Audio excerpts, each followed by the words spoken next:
तर शिरूर नगर परिषदेतील मवियाच्या उमेदवार अलका खांडरे यांच्या प्रचारार्थ खासदार अमोल कोल्हेंनी पदयात्रा काढली। यावेळेस त्यांनी मतदारांशी संवादही साधलाय।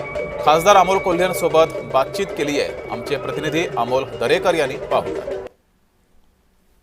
परिषदेचे खरं तर धामधूम सुरू आहे आणि खासदार अमोल कोल्हे हे खरं तर आता मतदारांशी संवाद साधतात। काय सांगाल दादा, आज या ठिकाणी महाविकास आघाडीमध्ये या ठिकाणी एकजूट होऊन खरं तर महायुतीमध्ये बिघाडी झालेला आहे, याचा कुठेतरी फायदा होईल?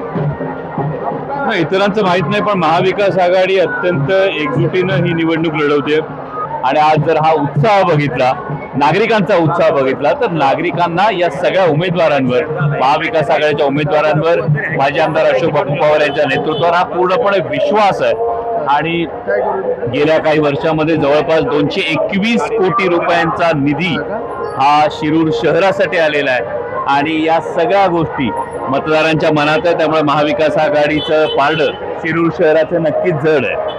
नागरिकांचा विश्वास आणि मतदारांच्या विश्वासावरती या ठिकाणी महाविकास आघाडीला फायदा झाल्याशिवाय राहणार नाही, असं खासदार डॉक्टर अमोल कोल्हे या ठिकाणी। अमोल दरेकर, जय महाराष्ट्र, शिरूर, पुणे।